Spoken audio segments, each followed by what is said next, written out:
2 weeks ago, I said no to $30 million offer from investors. Essentially, $15 million could go to the company and $15 million could go directly in our pocket. That's $5 million each for me and my co-founders. Today, I'm going to tell you why. My parents grew up on a farm and never had the chance to study nor to get any degree. They sacrificed a lot so my brother and me could get a good education. Becoming an engineer was, for them, synonym of success. I could get a good job and also a good salary. So that's what I did. I studied science, became an engineer, worked for companies like Procter & Gamble and Hermes. But when I graduated, I wanted to do something for myself. I wanted to travel the world for 1 full year. I never had that chance because my parents didn't have enough money for that. So I did every single job a student can do just to save enough money to get the flight tickets. With my best friend, we decided to travel the world and stay at people's home for free, just using social media. When we wanted to stay longer in some places, we would work out arrangements for accommodation in exchange for work. In Bolivia, I became an English teacher. In Colombia, I worked in a coffee farm. And eventually, I even took care of pigs in Costa Rica. During this year, I had never felt so fulfilled and free in my entire life. When I came back to Paris and meeting all these persons, actually all around the world, made me feel super fulfilled. Despite of what you might think, people are actually outgoing and really helpful by nature. So when I got back to Paris, I knew that I wanted to recreate that feeling of freedom. And I knew that I wanted to do that to launch a new business. But in order to launch a business, I had to be good at business. So I came back to school to study business. And since my dad could actually print on fabric because he was a graphic designer, we decided together to launch a t-shirt brand. He would handle the production and I would handle the business side of things. After 3 months of hard work, we could finally launch our brand, Paris Reste un Rêve. During these 3 months of work, I had put a lot of pressure on my dad because I was 100% sure that when we would launch the website, we would receive thousands of orders. But the truth is that when we went live, we only had a handful of orders, which were all coming from my friends. And I think the actual numbers was 6. It was a real fail. And I knew that it was entirely my fault and that I had let down my dad, the person who I admired the most. Every time I was looking at him, it reminded me the fact that I had let him down. And we never spoke about it for a few months, and I even stopped visiting my family. That day, I made myself a promise that I would never let this ever happen again. I had failed because I couldn't find customers. And I knew that I wasn't the only one. That's actually when a friend of mine asked me to join him on a new venture. The goal was simple: build an agency where we would help customers find their new clients. We did that for about a year. It worked out pretty well. But then I thought we could make more by actually building our own platform rather than using existing tools. And that's when I met Vianney and François, 2 technical geniuses. I pitched them the idea and they loved it. 3 months later, we were launching Lemlist together. At the beginning, it was really tough. We didn't have money for the salaries. I couldn't get enough money to pay the rent, and my girlfriend had to take care of that at the time.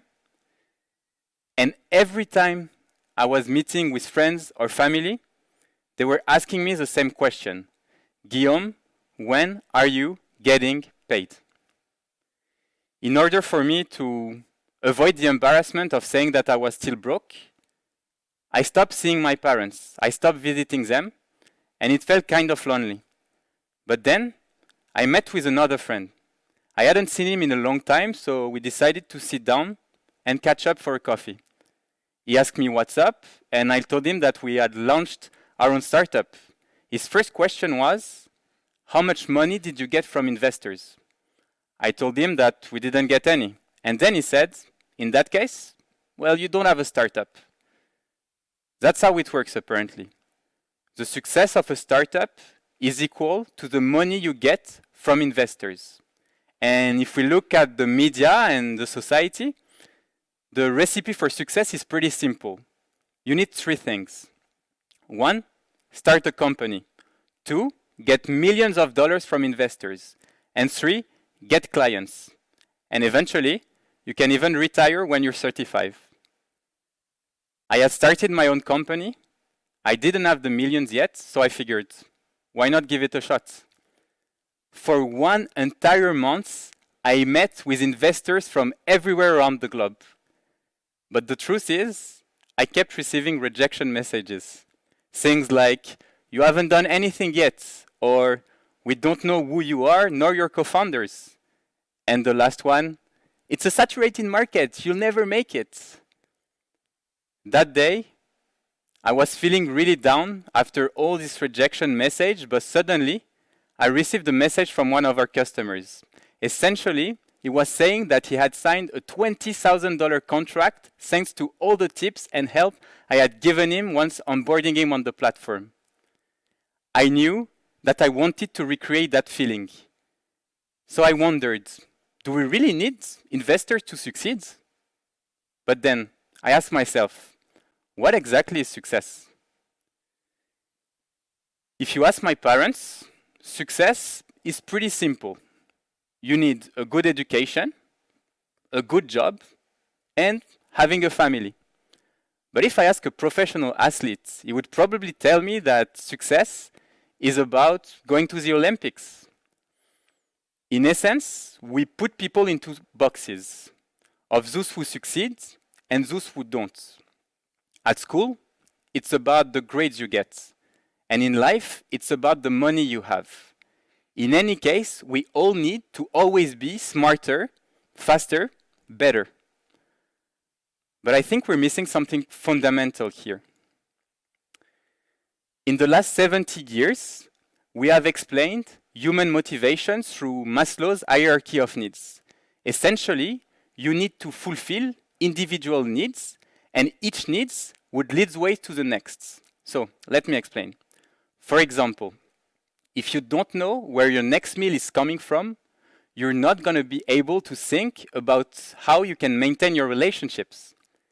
And without noticing, suddenly, life becomes a competition where everyone is fighting, trying to fulfill their own needs. But if we take a step back and look at human evolution and what has made the success of our species, it didn't come from individualistic behaviors or individualism, but rather altruism. Altruism, the selfless concern for the well-being of others. That's why I think that this pyramid of human motivation by Maslow is actually just the tip of the iceberg. And what we don't see beneath the surface is altruism, the altruism on which human success was built. From every time in the civilization that we have built, people have been helping each other, and that's what has made human a success. I knew that the moment in my life when I had felt the most fulfilled and happy was when I was helping others succeed. So we decided to be focusing solely on that with Vianney and François when launching Lemlist. After our first year, we had thousands of customers all over the world.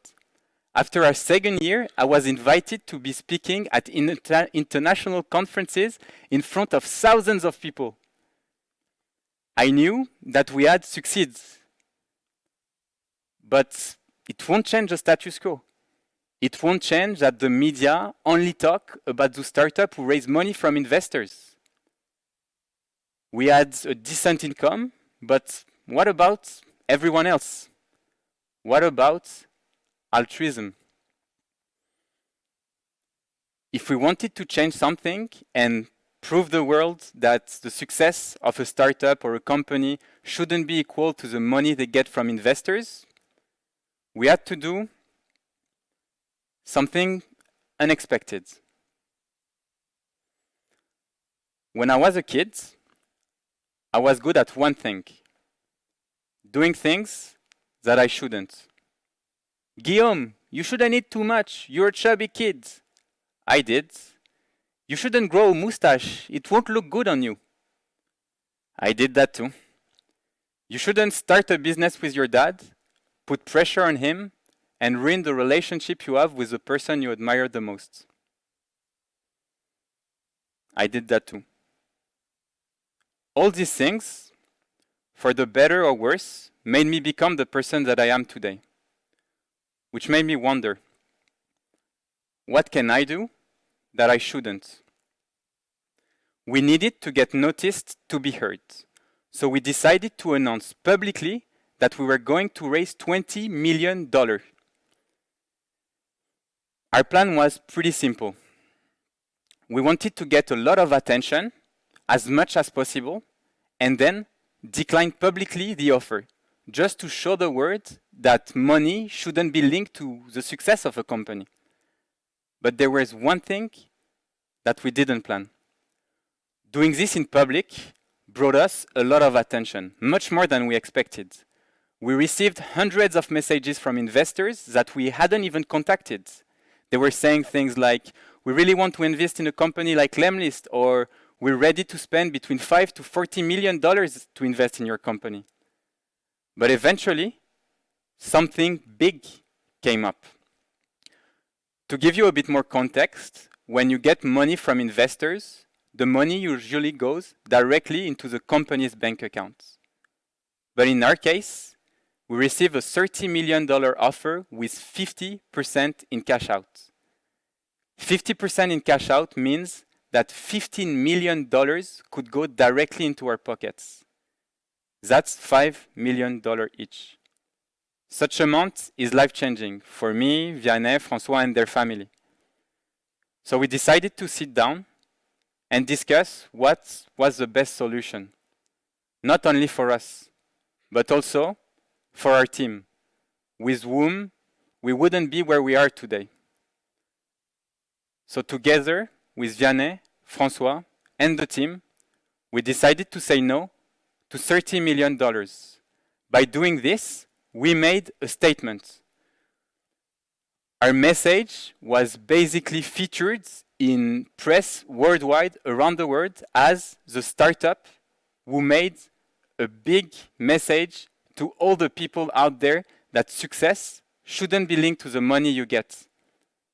I received thousands of messages of support from entrepreneurs and aspiring entrepreneurs all over the world who resonated with our values. By saying no to such a big amount, we're able to show the world that our value is not defined by money.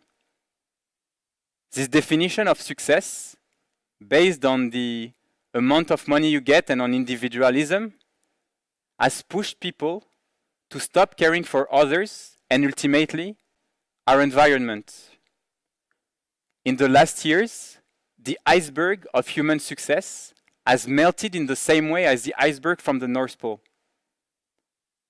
But today, our survival depends on altruistic behaviors.